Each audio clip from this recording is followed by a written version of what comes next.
This is my proud privilege to welcome you all on behalf of SEEDS and ICF, Indian Colleges Forum, Delhi chapter. Here we are going to deliberate on the potential use of artificial intelligence, blockchain, and quantum technologies in shaping the future of higher education, and also delve upon the related challenges and ethical considerations. And we all know that technology has changed our lives, not only social life, but educational life also. In higher education institutions, it has changed a lot. The classroom has changed, the learning, pedagogy, everything. If not changed, then we need to change. Otherwise, we will be redundant. The integration of AI, blockchain, and quantum technologies has immense potential to boost our academic endeavors in terms of the ways we teach, learn, and conduct research.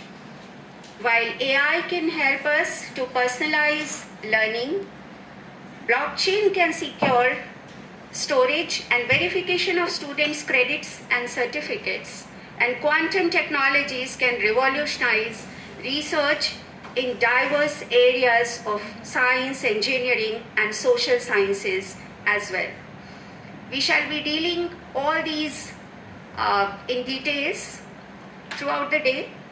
To deliberate and explore the use of these technologies in higher education, SEED Chest, headed by Professor G.D. Sharma, former Secretary UGC, in collaboration with ICF Delhi chapter, state chapter, which is linked with the artificial intelligence, blockchain, and quantum technology, quantum computers. All aspects of it, I joined Vasulaji in this because she has very heavily explained what is going on, how it will. So I'm not going to take more time on this, and I will only say that situation is changing very fast, and it is changing such a fast that it's very difficult to grapple that what's going to come next in the next situation. So in that context, you should see the technology which is influencing their life, and certain revolutions which are taking place in the world in this particular decade of third decade of 21st century. AI has become a very important, it's going to become. Then blockchain, which was already earlier, which has now acquired great importance in this. Quantum computer revolution is going to be much faster and much stronger, which is going to change completely many aspects of it. But linked with this is going to be energy revolution, which will take place in the course of time. So I thought these revolutions are taking place. Heads of higher education has to deal with many of the changes which are coming. So we thought of organizing this program of AI, blockchain, quantum technology, etc. I'm glad that which is linked with the artificial intelligence, blockchain, and quantum technology, quantum computers. All aspects of it, I joined Vasulaji in this because she has very heavily explained what is going on, how it will. So I'm not going to take more time on this, and I will only say that situation is changing very fast, and it is changing such a fast that it's very difficult to grapple that what's going to come next in the next situation. So in that context, you should see the technology which is influencing their life, and certain revolutions which are taking place in the world in this particular decade of third decade of 21st century. AI has become a very important, it's going to become. Then blockchain, which was already earlier, which has now acquired great importance in this. Quantum computer revolution is going to be much faster and much stronger, which is going to change completely many aspects of it. But linked with this is going to be energy revolution, which will take place in the course of time. So I thought these revolutions are taking place. Heads of higher education has to deal with many of the changes which are coming. So we thought of organizing this program of AI, blockchain, quantum technology, etc. I'm glad that in one sentence, I will say that the change is that higher education is moving from and elite sector to higher education as a right. This has a lot of meaning and a lot of significance when we are talking about. Because higher education used to be an item consumed by or an investment made by rich people in the rich countries and of the privileged in the poor countries. It never used to be a matter of mass consumption.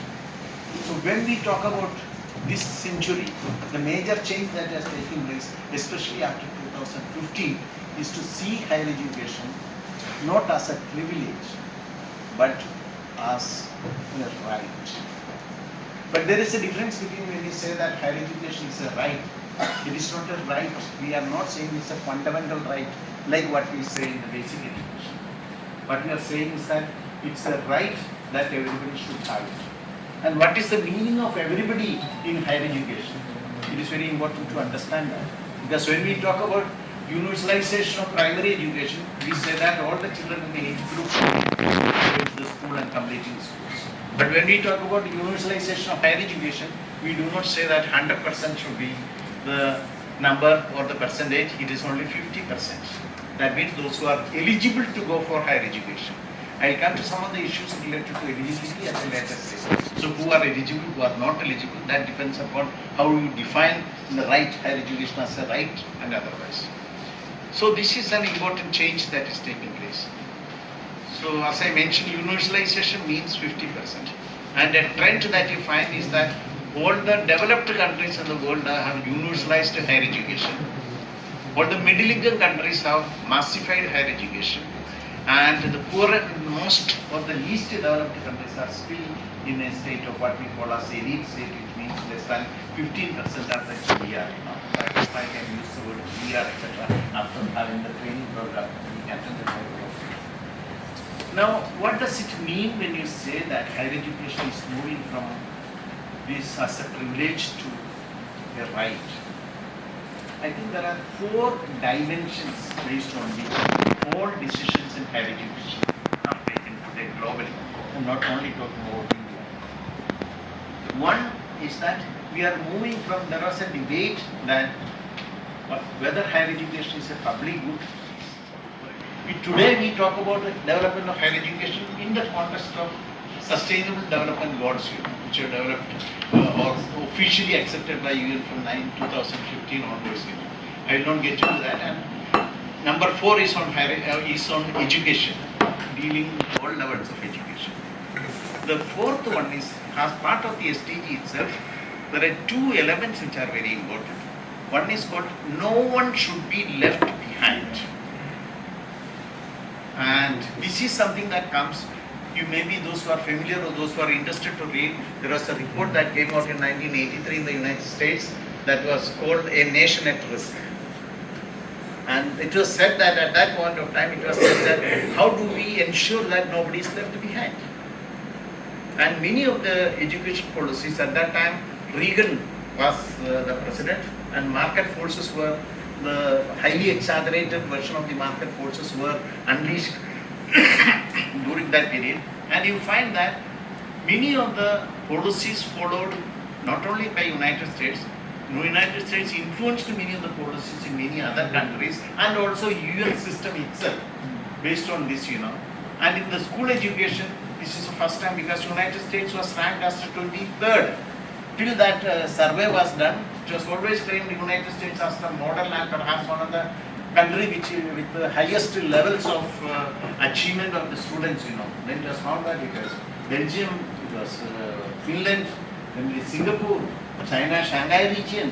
These were the important changes that we brought about because the locus has shifted from the United States to many other areas and dimensions. So this is one. The second element, no one left behind. The second element is that what is called as progressive universalism. And what do we mean by progressive universalism? Progressive universalism is a concept that almost like what our Mahatma Gandhi said, Antyodaya. If you want to talk about equity, if you want to talk about a balanced development and growth, you should start the starting point should be the person who is the least developed, and that should be the starting point. This is the ideal concept of progressive universalism. The third dimension is that targeted universalism. So don't confuse between the two. These are very much related. The idea is that in any country, how do we target? So for example, in India, if you take the planning processes, we had a target orientation in the planning processes. We said that we had tribal subplans, we had SC/ST plan separately, we had plans for OBCs, and we had the constitutional provision that was made, etc. These were ways by which we target a particular group so that the financial allocations are in line with the national priorities and the planning objectives and planning targets. That's the meaning of targeted universalism. Means the values should be universal, but it should be provided in a way that suits each country. But we do not have the freedom to redefine the global values. We have the freedom to assign, keep the framework of the global freedom, is the framework of a global citizen, but at the same time reinterpret in terms of our national ethos, culture and language. That's the meaning of targeted universalism. So these are the 3-4 elements based on which most decisions in globally taken and in most countries taken. I am not saying that all these elements are taken into account, but without taking into account some of these elements, we cannot have a policy for higher education, a future orientation for higher education, and a targeted growth of higher education. This is my first main basic point. Initially, she introduced fees for the foreign students in UK. Foreign students. And the foreign students were in a dilemma. If you protest, their embassy will be informed and they have to go back. So they cannot organize themselves. So he said that, why do you... So the domestic students could not oppose. They will be asked the question, why do you oppose? We are not increasing your fees. So this was done. After 5-6 years, the same Thatcher said that if foreign students can pay the fees, why not the domestic students? This is a very important way of implementation of the policy. Why not the domestic students? So then he reached a negotiation with the local students and said that, okay, I will charge only 1/4 of the fees that I charge for foreign students. So the students felt that they have achieved something. The strike ended, And then what you find is that, so fee became a universal phenomenon in UK education. After that, then there will be a change whereby Cameroon government, what they try to do is that the fee was around £4,000, then it became £6,000, then it became £9,000. This is the kind of rapid change that is taking place. But then, when we achieved universal primary education, elementary education, experts like Dr. Gargi says, well, children are attending, they are not learning anything. So he talked, I remember, he talked of learning crisis. When I listened to his lecture, I had organized he mentioned of learning crisis. So see how fast the world is moving, and the real change is because of technology. It's changing everything in our life. Talking in a lighter vein, at the age of 90, I am here.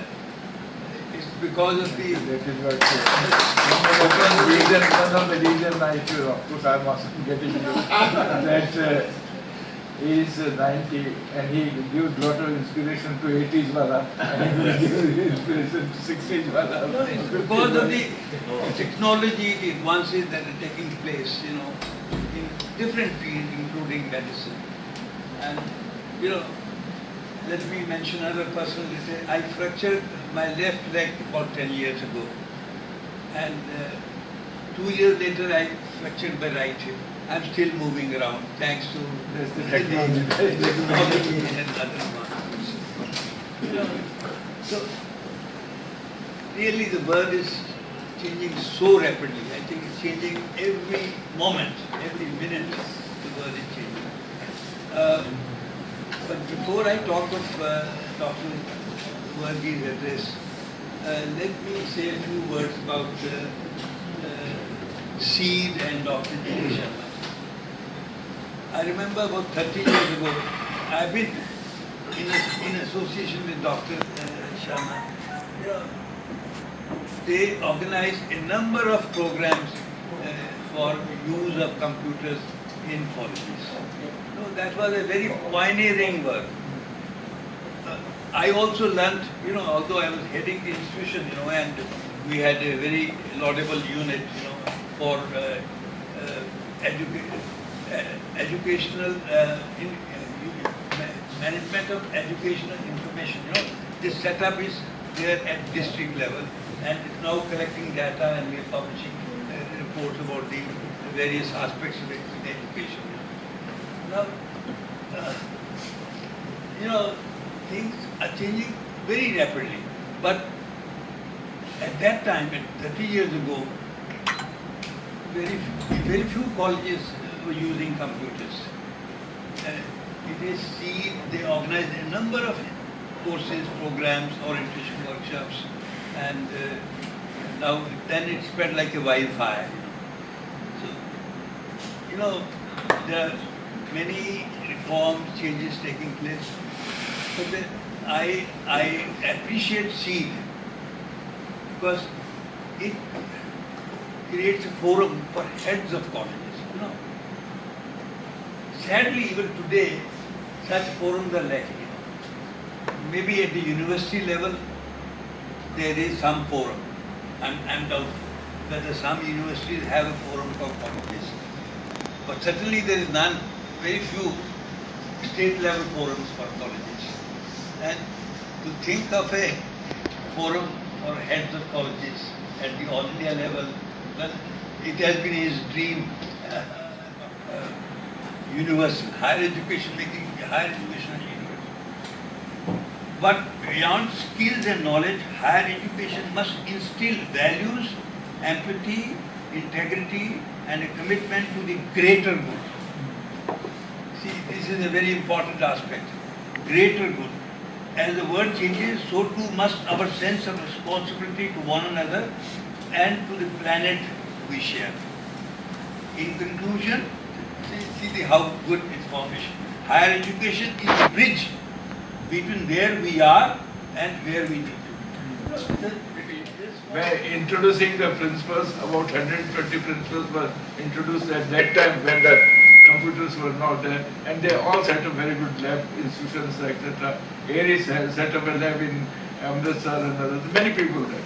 And then secondly, when media was there, she attended, and many people attended, did the media, introduced media in education, etc., higher education. Now the technology, this credit goes to Madan Saab, and they are supporting me every time on this kind.